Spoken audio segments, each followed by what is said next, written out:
Hello everyone to a new video. Today we are going to talk about the championship, and we're going to talk about how to prepare for it, some deck profiles and what cards you need to buy in preparation for these huge tournaments, right? We're going to start off by looking at the prices as well as the info about the event that is published on the website, and then we'll be going over the different deck profiles for the meta decks that's been going around in Japan, because as some of you know, and some of you might not know, the championship is going to be set in OPO 5.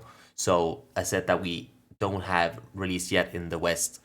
But we're going to be looking a little closer on deck profiles and cards that you need to buy. But first, let's jump into the event information. All right, so here we have the site where you can see all of the info for the event. This is on OnePieceCardGame.com. You can see all of the different events, and you can make sure you click on the Championship 2023 one, and then you have all of this info here.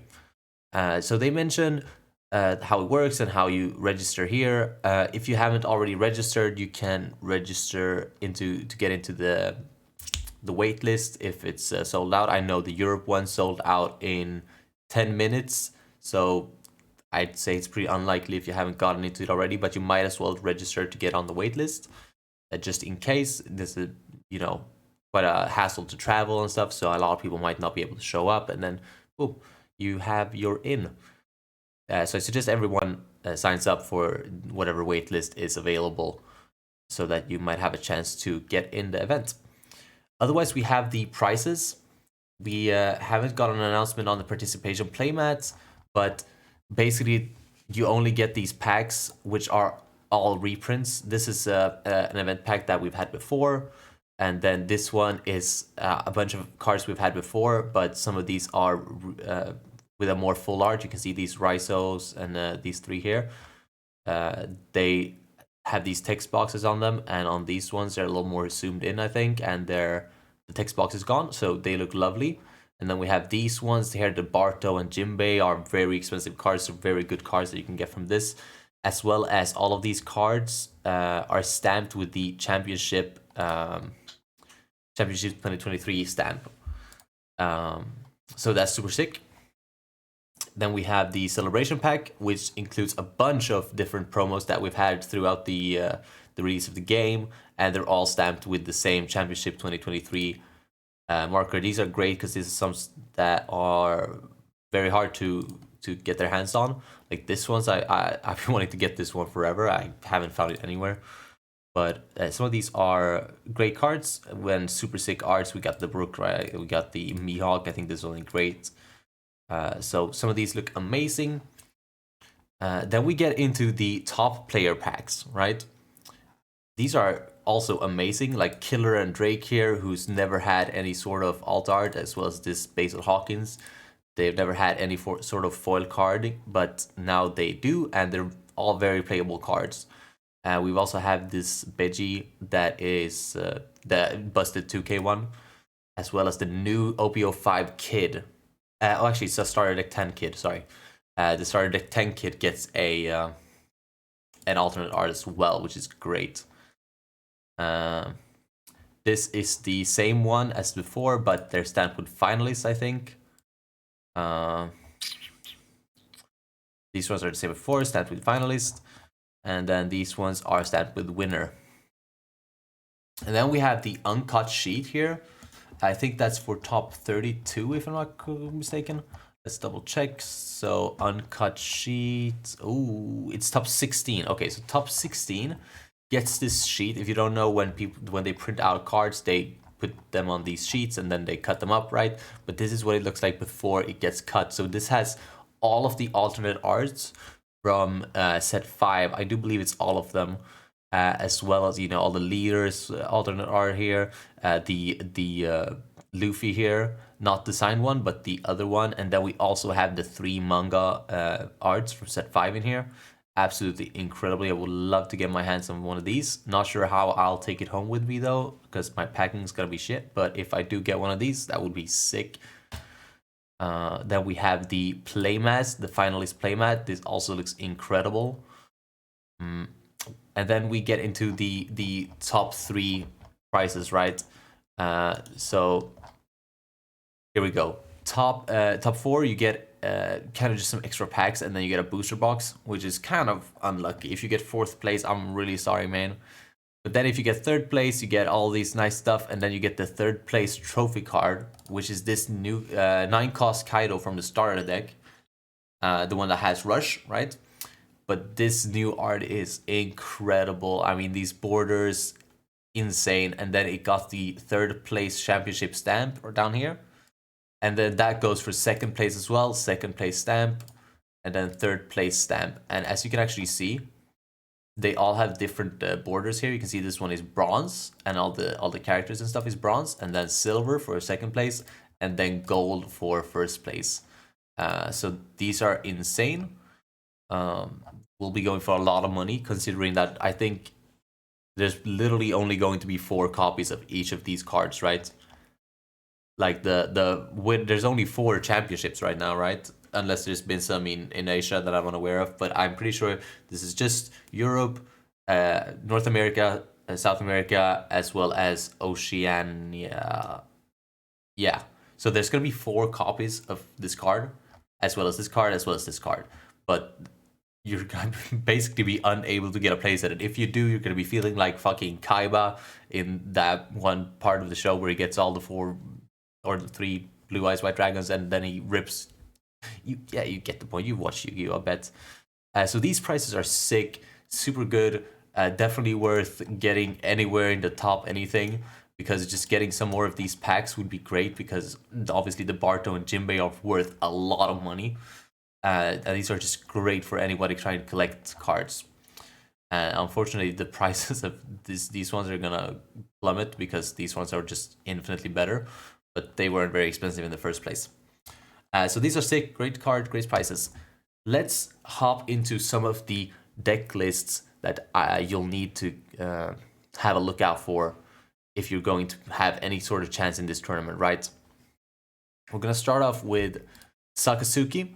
This is one of the top decks that I found. I've skirmished around a little bit on OnePieceTopDecks.com. Let me just move my camera real quick. We'll do bottom here. And then we'll also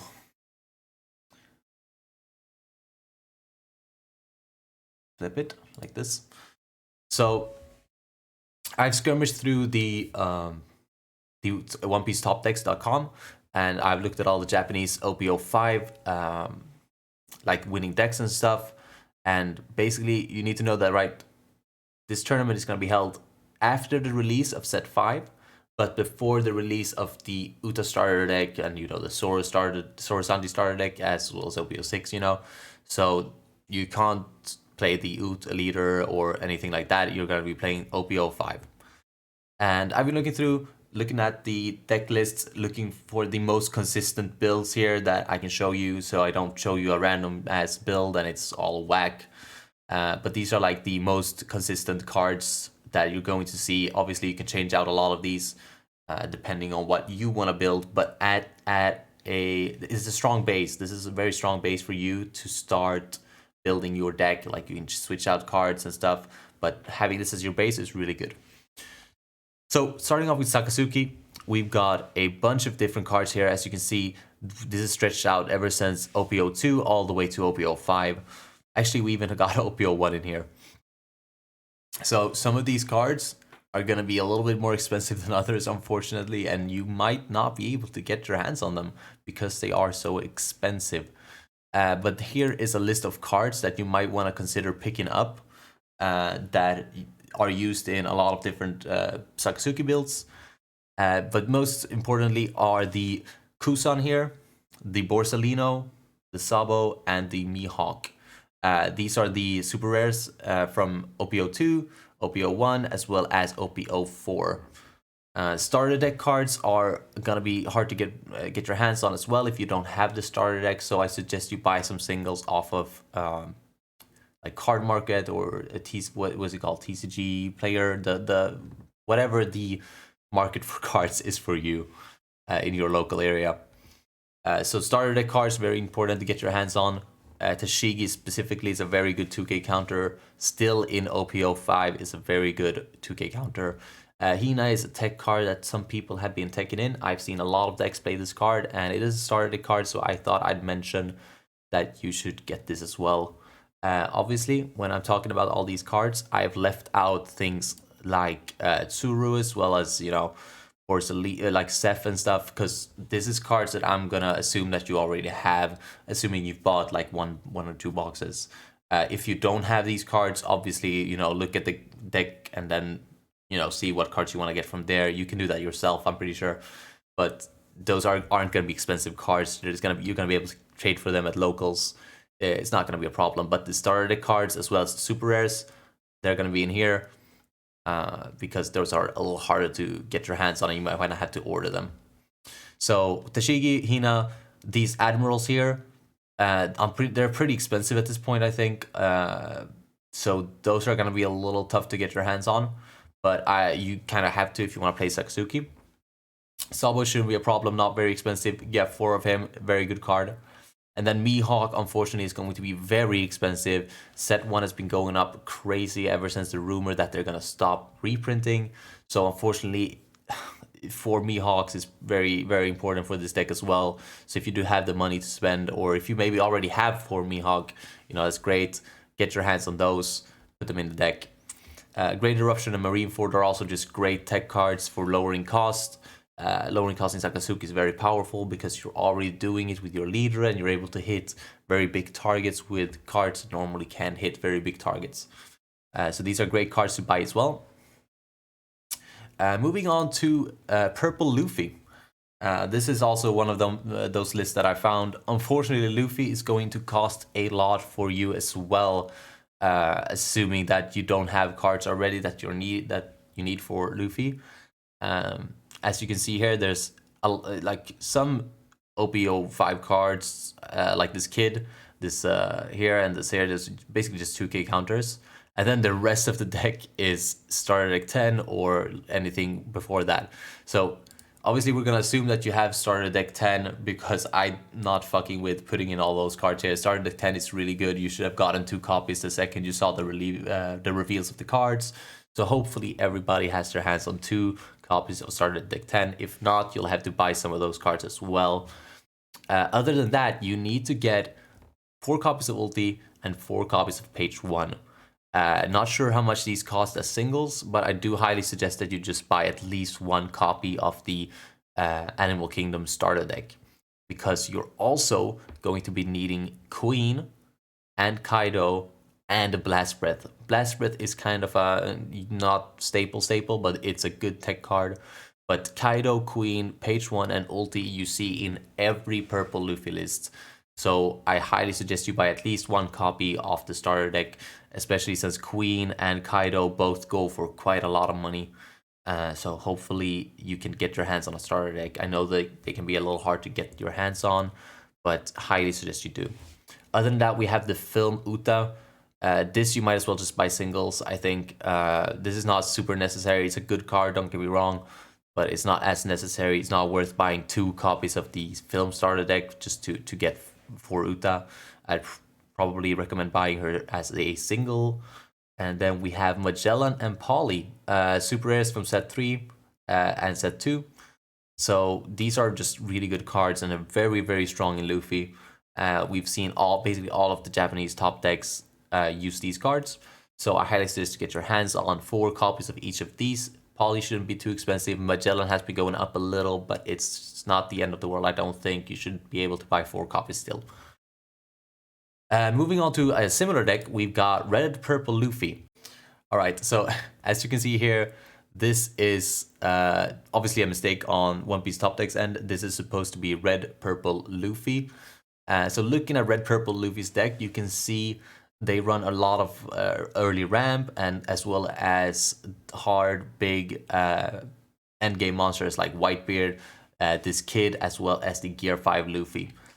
But we're gonna look at some of the cards you need to buy in advance to get into Red Purple Luffy, right? So I'm gonna assume that you have 2 starter decks, two starter deck 10s, because you're gonna need a lot of those super rares anyways. You're gonna need 4 off of like the kid, the Law and the Kid. But other than those, you still need 4 copies of Queen. Queen is essentially in this list. It's a great card. Just get 4 of it. And then we also have some more other starter deck cards over here. We have Guard Point, Diablo Jambe, and Jet Pistol.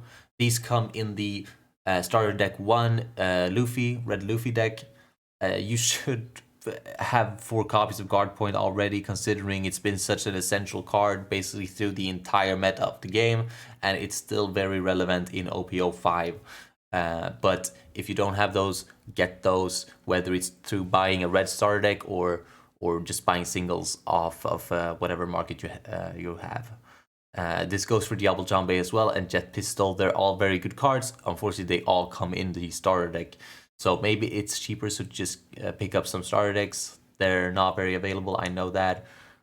So if not, then pick up singles. You're gonna need some of these cards. And then we also have Edward Nugget here, the 9-cost Whitebeard. It's been running the meta for however fucking long, but it's been banned.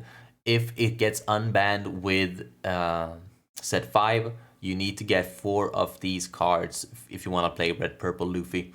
We've seen all of the Japanese meta playing 4 off of Ninebeard, and it's a very powerful card. And assuming that it's gonna be unrestricted by after the release of set 5, which I think it very well might be, because we've seen the downfall of Whitebeard kind of come around, then this card is a 4 off. Get your hands on it rather early than later, because as it's restricted right now, I assume it would be a little bit cheaper to get. So get your hands on 4 of this if you're thinking about playing Red Purple Luffy.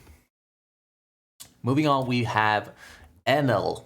NL is a super interesting deck, which basically revolves around having a lot of blockers, playing from life, and then, you know, going down to 1 life basically early, and then never letting them kill you. And when they get you down to 0, you heal 1, and then if they get you down to 0 again, you heal 1 on your turn with something like Katakuri, Big Mom, or Yamato.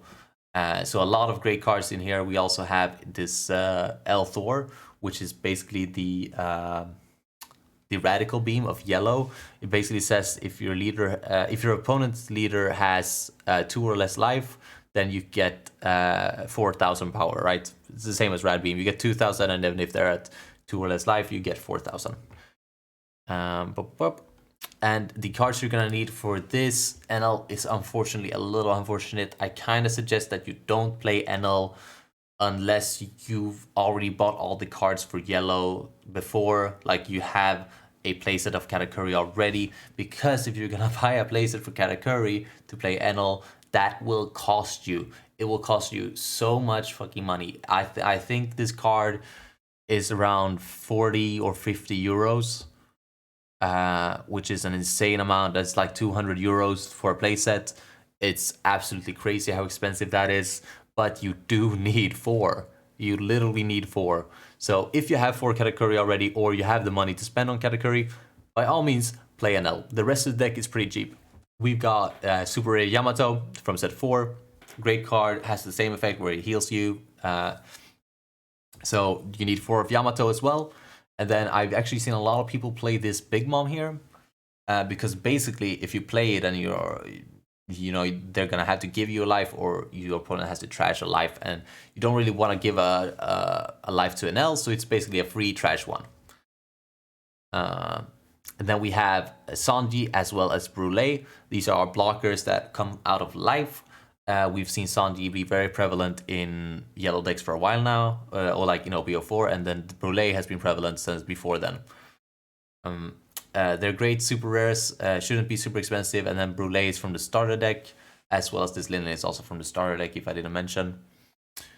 Then we have Cracker and Perospero. These are, Perospero is kind of iffy. You don't really need him unless you're playing a Big Mom Pirates package, which some people do, and if you do, then Perospero is a great card. Comes out of life, on KO, look at top 3 to find a Big Mom Pirates card. And then we have Cracker, which I've seen a couple lists tech in, but it's also not very necessary. And it's a very slow deck. Cracker kind of tends to be faster. Like you don't necessarily need double attack when you're playing an L because you're dealing with board anyways, and then you're going for life slowly. But it is here in case anybody likes Cracker specifically, or that's more of your play style. Then get your hands on 4 copies of Cracker as well. Moving on to Bello Betty, finally a cheap deck, super cheap deck to build because you basically need absolutely nothing before set 5 releases. This deck specifically might not be the best to look at, but Bello Betty honestly doesn't have that many lists that are like good to look at. Basically, you're just gonna be getting all of the revolutionary cards from set 5, and the cards that you need beforehand are Cracker and Sanji. Those are 2 cards that play out of life. So they have trigger, which means you can boost them with your Bello Betty. But then I have to mention as well, get your hands on 4 copies of Vivi if you want to play Bello Betty. It's super fun and it is honestly good. Please get your hands on Vivi. I'm telling you, it's like $1 for this card. Just get them now before it's super popular in set 5. Just letting everybody know. Other than that, we have Guard Point. Guard Point is great. Get your hands on Guard Point. I don't know what else to tell you. That's all for Bello Betty, though. Not very much to say, considering she gets basically her entire engine in OP05. Moving on to the last deck that we're going to talk about is Red Purple Law. Red Purple Law is great. It lets you cheat out at 4 costs. So as you can see, almost the entire deck is 4 costs or lowers. As well as cards that do lower your opponent's attack so that you can bottom deck them easier. Looking into the cards that you need to get, we do have the promo film Gordon as well as the promo film Beppo. If you don't know where you get these from these Uta, not demo decks, but they're like promo pack things. There's like 12 cards or something, and they come with this red Uta leader that sucks. But Gordon is a great card, as well as Beppo for being a searchable Heart Pirate 2K. So it's searchable off of both the Wano Country Searcher event cards from set 5, as well as the super rare 3-cost Law that searches when attacking. So this is a great card to get. I suggest you get this and the Gordon. Gordon could be a little bit expensive, but you kind of do need him if you want to play Red Purple Law, unfortunately. So try your best to get your hands on some Gordons and Beppo. Other than that, people do play Queen in Law as well. I know this is rough to hear. OP05 is a purple run meta, so you're going to be seeing a lot of purple, and with purple comes the most busted purple cards, which come from the starter deck for Animal Kingdom Pirates. And Queen is one of the best cards, so you do need to get your hands on 4 Queens, basically, if you want to play purple, right? No matter the purple deck, we play 4 Queens in all of them. So get your hands on Queen. It's expensive, I know, but try to get your hands on them. Otherwise, get your hands on the starter deck. But other than that, we also have Ace. Ace is super playable in Law. Depending on how you play it, some people want to stay low to the ground with your Dawn, like not even go past 5, like stay around 5. Some people like to wait another round before minusing Dawn, and then they can get Ace out, and Ace is obviously a great card. It doesn't get Rush, but it works great anyways because you're lowering the power of 2 characters, meaning you can swing into one of them because it's weak, and then you can bounce the other one with your leader. It's great. Ace, get your hand on 4 Aces. They're very cheap, super rare. Get your hands on those. And then we have Guard Point here as well. Like I said, Guard Point is a great card. You should have 4 copies, no matter what red deck you're playing. So get your hands on those as well. Other than that, I think we are good. Basically, you need to pick one of these decks, right? Sakazuki, Luffy, Red Luffy, NL, Bello Betty, or Red Purple Law. Those are basically going to be the ones that run the meta in OP05 that you're going to be building in OP05. If not any of these, and you maybe want to play something that you're more comfortable with, that you've played for longer, like your Red Green Loss, your Whitebeard, your Sorrow. If you want to, like Katakuri even is actually doing pretty well. Like if you want to play any of those, they go practically unchanged into set 5. So you can just keep playing with those decks. I don't think there's any cards from set 5 that you need to specifically get your hands on, but because they practically unchanged as far as I've seen. So if you want to play something that you're more comfortable with, go crazy. Unfortunately, these are the cards that are going to be more high contending in the OPO5 meta. The power creep has been a little too high this time, and the past leaders kind of got pushed out. But then again, that's what we've seen in Japan, and we know that the Japan meta can be very different from the Western one, as we saw Whitebeard fall off completely in, like, what was it, set 4, I think? Yeah, but for us in set 4, Whitebeard is still running things, and we even have restrictions on Marco, Whitebeard, and Radbeam, right? But he's still running things, so it's very interesting to see the difference. So maybe you could just bring Whitebeard to the nationals, and you'll still have a good chance. But these are the cards that decks that I recommend, and the cards that you should be getting for them. Otherwise, that is it for today's video. Hopefully everybody enjoyed. I should mention one more thing, is that you should be practicing on the simulator if you aren't already. Since they are already on set 5 on the simulator, you can practice all of the different decks that I mentioned here today and tweak them, do your personal preferences. You can do that on the simulator already today. There will be a link in the description to the download link for the simulator, as well as my links to all of my socials. Speaking of socials, why haven't you subscribed yet? Think about it. 99% of you aren't subscribed. And if I don't reach 1,000 subscribers by the end of the year, I'm gonna be furious. You know how much I brought to this community? I built one deck, damn it. Sorry. Please like the video, subscribe, comment something nice. And other than that, I will see you in the next video. See ya.